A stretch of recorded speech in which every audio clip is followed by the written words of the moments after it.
Dios me lo bendiga, mi amada Iglesia del Callao. Que el Señor esté cuidando la vida de cada uno de ustedes. Esperamos que Dios esté cuidando mucho de su salud, de su bienestar. Realmente nuestra oración es por cada uno de ustedes. Como sabemos, estamos en una segunda ola de esta pandemia, por lo cual nos exige cuidarnos mucho más. Debemos mantenernos muy protegidos con nuestra mascarilla, con nuestro protector facial, lavándonos las manos, manteniendo la distancia, con todos los protocolos. Pero a la vez también debemos estar confiando en el Señor de que Él pueda suplir todas nuestras necesidades, que Él pueda controlar este asunto de la pandemia y no vayamos a una cuarentena mucho más rigurosa que afecta, obviamente, que afectaría en todo caso nuestra economía. Y al margen de esto también sabemos que hay hermanos, hermanas que están pasando también otras situaciones de dolor, de sufrimiento, de pérdida de seres queridos, que Dios pueda consolar y fortalecer la vida de cada uno de sus hermanos y las situaciones que puedan estar pasando familiarmente o de manera personal también, que el Señor les esté dando mucha sabiduría, mucho consuelo, mucha fortaleza. ¿Qué les parece más bien si ahora oramos? Si usted tiene alguna carga, una petición particular, únase ahí con su hermano, con su hermana, y juntos podamos elevar esta oración por cada uno de nosotros. Oremos los unos por los otros, oremos por esta situación que nos está tocando vivir. Amén. Vamos a orar. Amado Padre Celestial, muchísimas gracias, Señor, siempre por el nuevo día de vida que tú nos concedes. Gracias, Señor, por la bendición de venir al trono de tu gracia, porque tu palabra dice, Señor, que nos acerquemos confiadamente al trono de tu gracia para alcanzar misericordia y hallar gracia como el oportuno socorro. Sabemos que la misericordia tuya y la gracia tuya son la ayuda que necesitamos continuamente.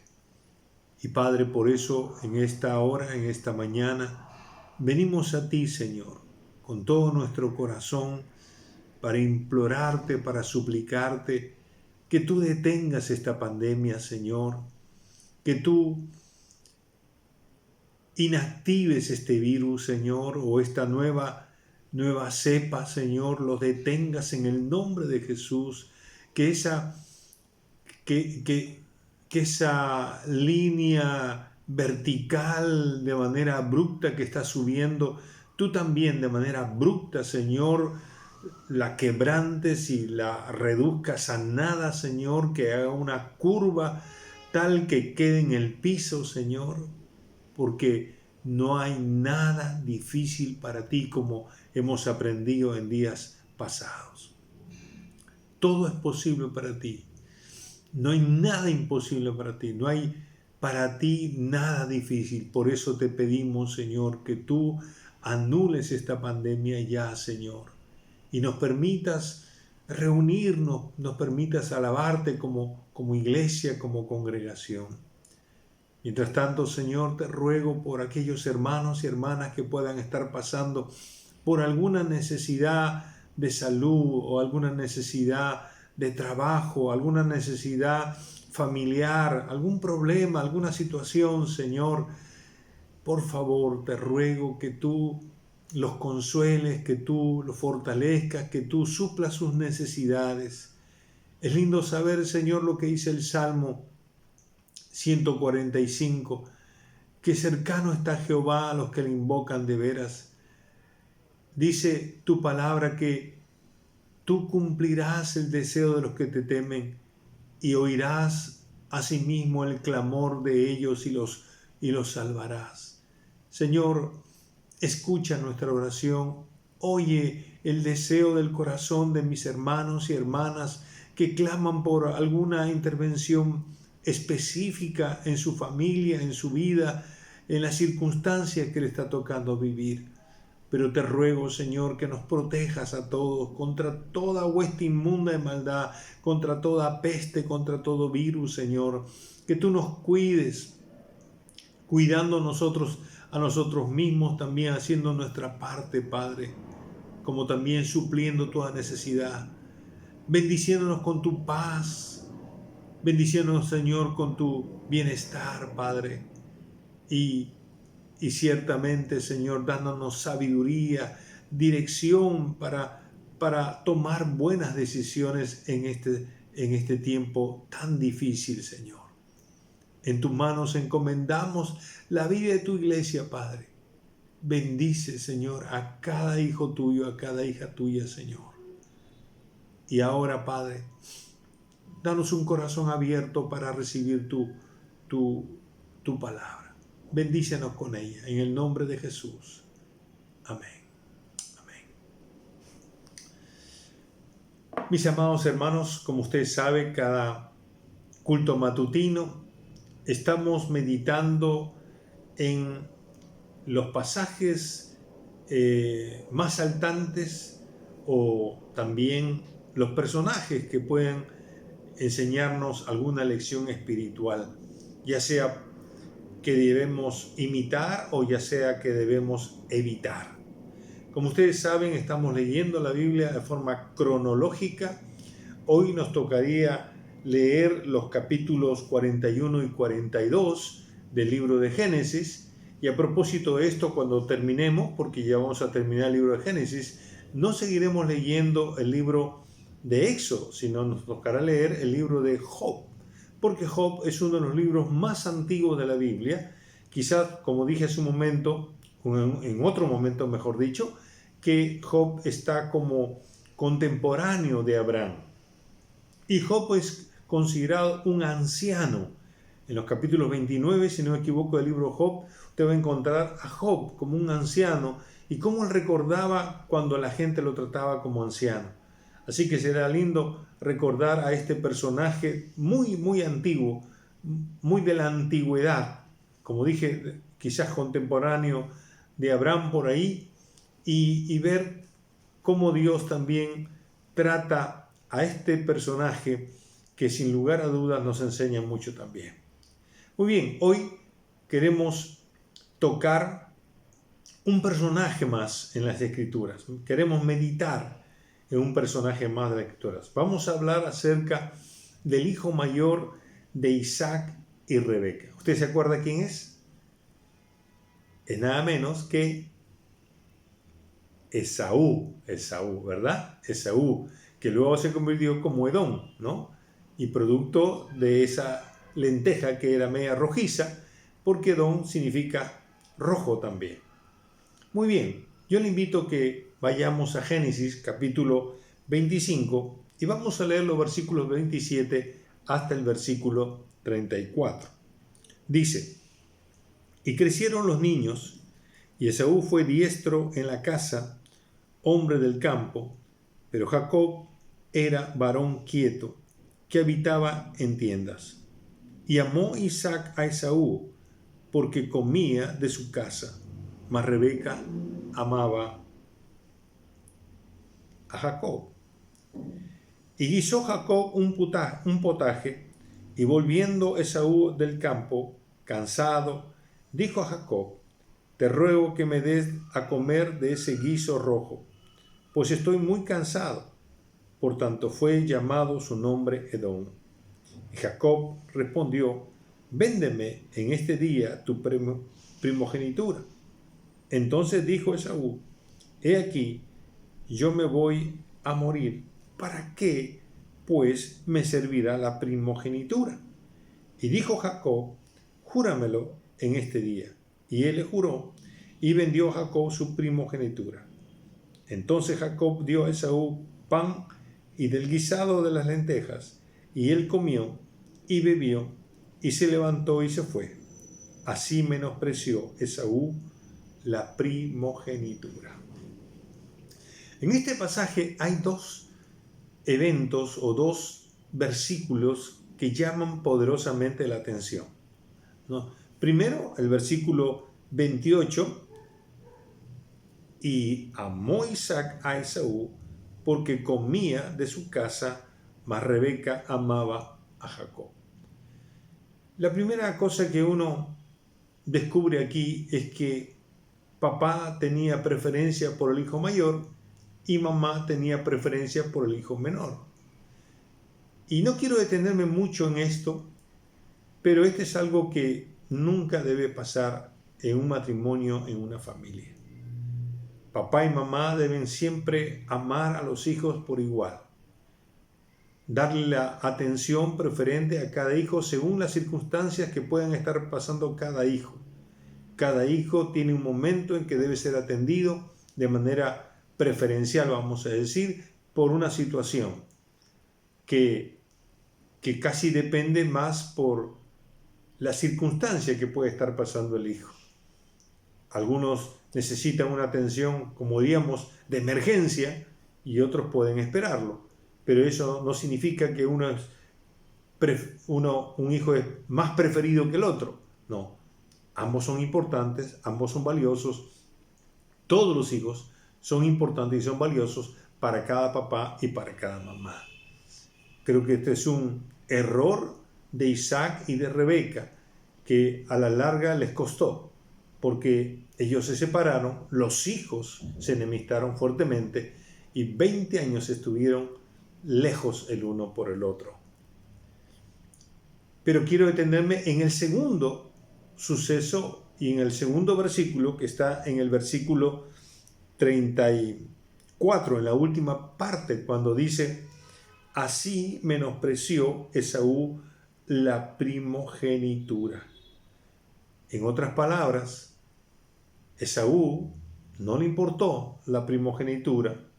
Él, como dice en el versículo 33, dice: y dijo Jacobo, júramelo en este día. Y él le juró, y vendió Jacobo su primogenitura. Es decir, Esaú, por un plato de lentejas, por un guisado de lentejas, que seguramente estaría buenazo, ¿no es cierto? Ahora, Jacobo se nos dice que era un hombre quieto, posiblemente era chef, y preparó unas lentejitas riquísimas, ¿no? Bien sazonaditas, no sé.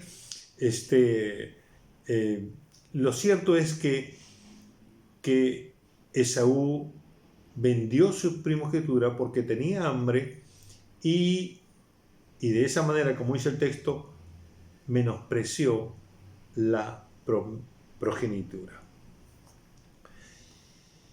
Me surgen varias preguntas. ¿Qué significaba la primogenitura en ese tiempo? ¿Qué importancia tenía la primogenitura en los tiempos de Jacob, en los tiempos de Esaú, en los tiempos de Isaac, de Rebeca?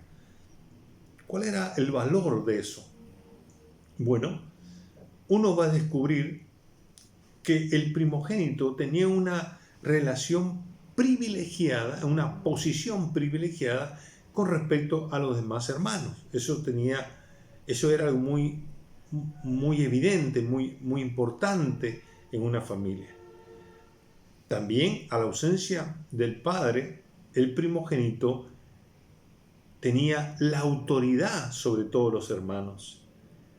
En la familia, el primogénito ocupaba el lugar más alto después que el papá. El derecho de primogenitura era muy apreciado, muy valioso en esos tiempos. Ahora, una persona, un primogénito, sobre todo un varón, ¿no? Aunque si no había un varón en casa o los varones eran muy pequeños, una primogénita podía asumir el liderazgo en la familia. Pero lo cierto es que un primogénito podía perder esa primogenitura cuando se comportaba mal, según lo que encontramos en la Biblia. Si él cometía una falta, se le cedía la primogenitura a uno de los hermanos, ¿no? Más o menos uno mira el caso de Rubén cuando fornica con la esposa de su papá, Bilda, ¿no? Que era realmente su concubina. Y eso lo trajo abajo a Rubén. Pero también uno pierde la primogenitura cuando cede, o mejor dicho, cuando vende intencionalmente su primogenitura, como lo que pasó con Esaú. Ahora bien, pero lo más saltante, lo más importante, creo yo, del valor de la primogenitura, era de que el primogénito estaba en esa posición privilegiada de recibir la bendición espiritual del padre cuando el padre estaba a punto de partir. Y eso es lo que creo fue el aspecto más importante que menospreció Esaú. Entonces, ahí viene la segunda pregunta. ¿Qué demostró Esaú con la venta de su primogenitura? Bueno, en primer lugar, lo que Esaú demostró al vender, al menospreciar, al dejar a un lado esa posición privilegiada, esa posición de valor común, por decir así, una autoridad después del padre, fue eso, que él se consideró un joven tal vez impulsivo, un joven que le interesó solamente lo presente, lo que le tocaba vivir. Él dijo, bueno, ¿para qué me sirve la primogenitura? Si me voy a morir, ¿para qué me sirve? Vivía el presente, vivía el hoy, ¿no? No le importó. Ahora, él podía, como primogénito, recibir el doble de la herencia en relación a sus hermanos. Pero al parecer eso tampoco le importó. No le interesó lo material, menos le interesó todo lo que venía acompañado de eso. Y sobre todo creo yo que no le interesó la bendición espiritual que traería en el futuro producto de esa bendición que el Padre le iba a dar a él como primogénito. Así que lo que Saúl estaba demostrando era un menosprecio a las bendiciones de Dios, al favor de Dios en el futuro. Él estaba viviendo solamente en el presente. Por eso él tenía hambre y como hambre quería satisfacer su necesidad. Vio que estaba guisando su hermano Jacobo un guiso de lentejas. Dijo, tengo hambre, ¿puedes darme eso? Ok, te la doy con una condición, me vendes tu primogenitura y yo te la doy. Y te doy un plato. Y Esaú aceptó eso, se comió el plato, pero vendió.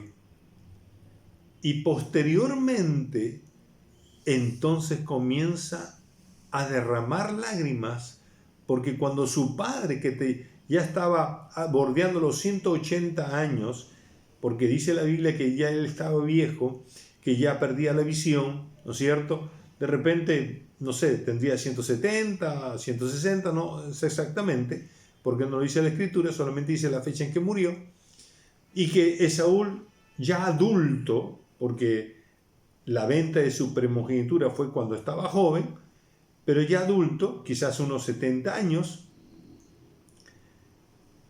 ahora le reclama.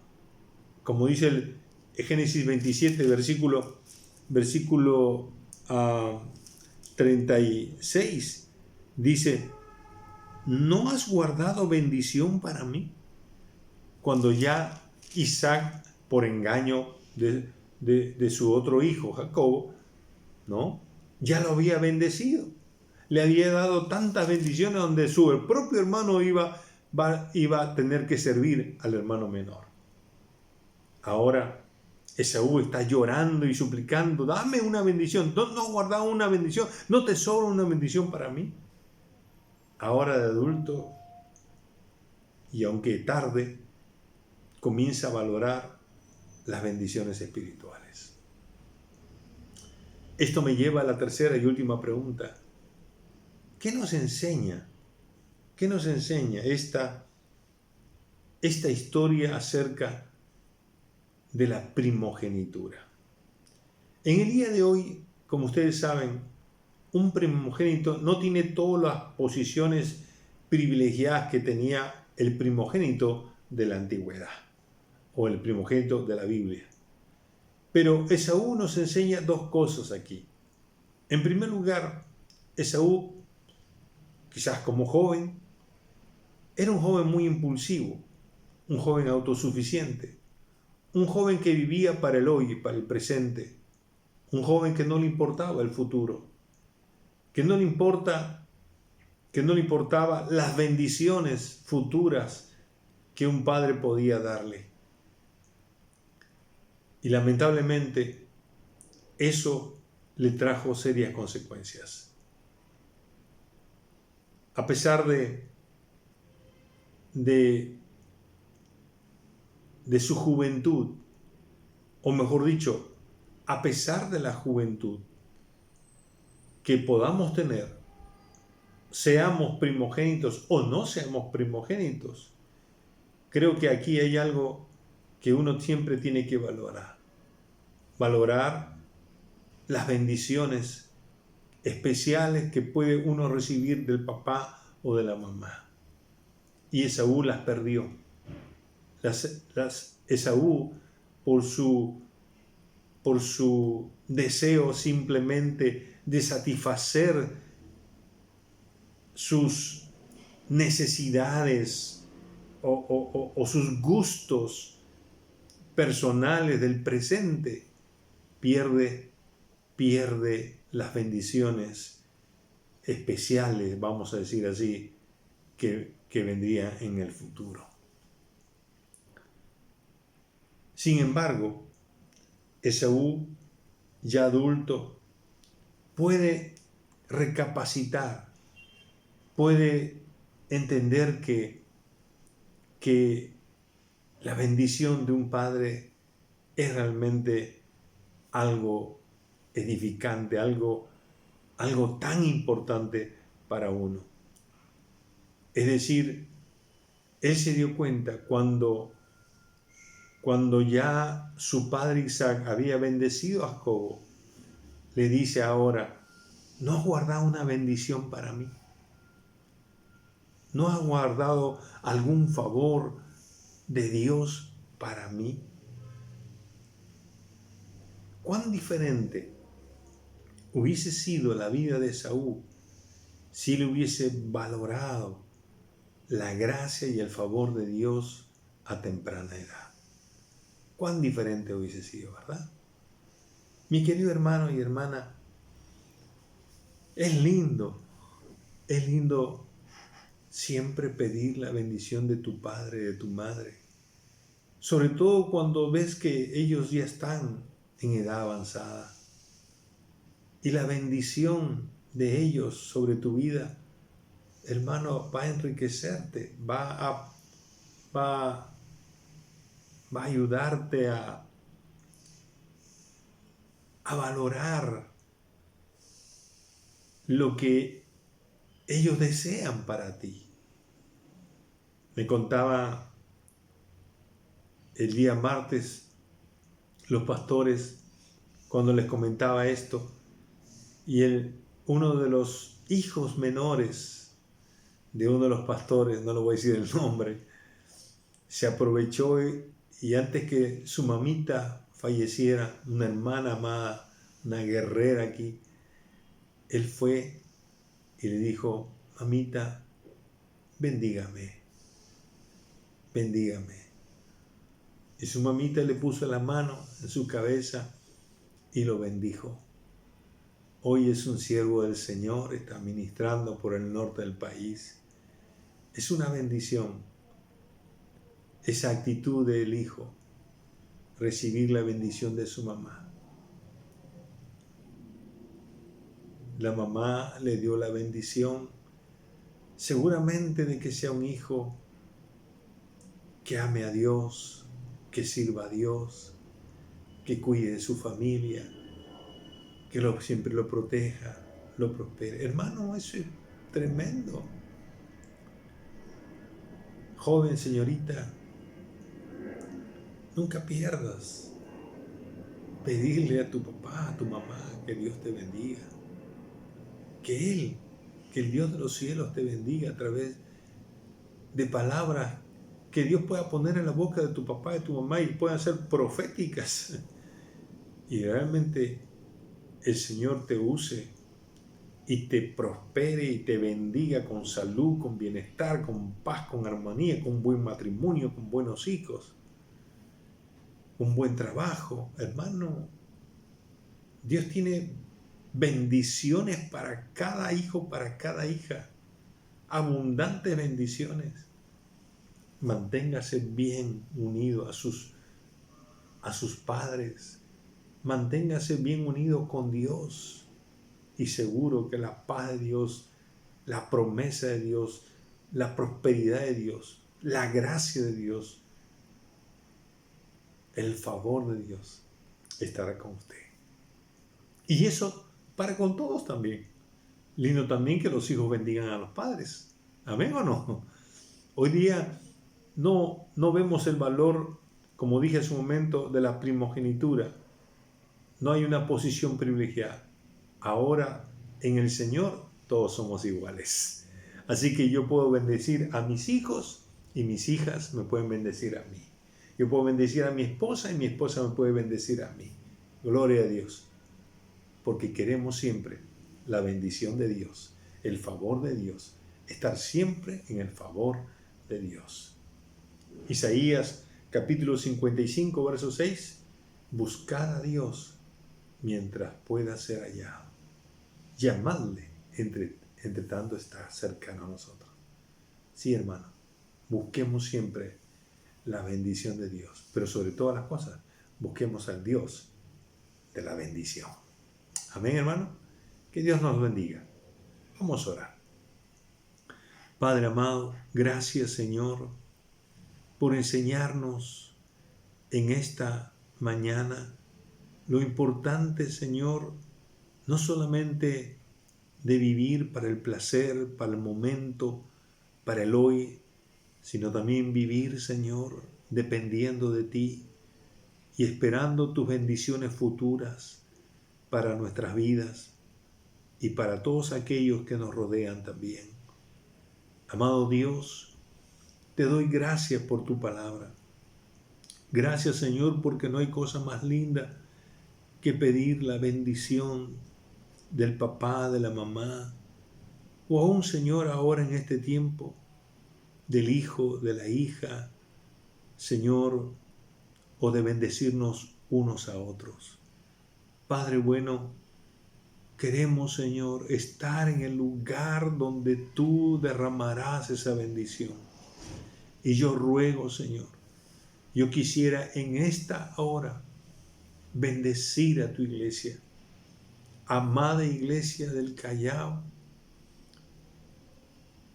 En el nombre de Jesús te digo, el Señor te bendiga, el Señor te proteja, el Señor haga resplandecer su rostro y te mire con agrado, el Señor tenga misericordia de ti, el Señor ponga paz en tu corazón. Te bendigo, mi amado hermano y hermana, que Dios te proteja, que Dios te provea, que Dios te bendiga, que Dios te dirija. Sí, amado Dios, haz esto con tu iglesia, prospérala y que sea 1000 veces más y mejor de lo que ahora es. Te lo pido en el nombre de Jesús. Y toda la iglesia dijo, amén, amén. Mi amado hermano, Dios te bendiga y un abrazote fuerte, fuerte, con toda la bendición del Señor. Amén.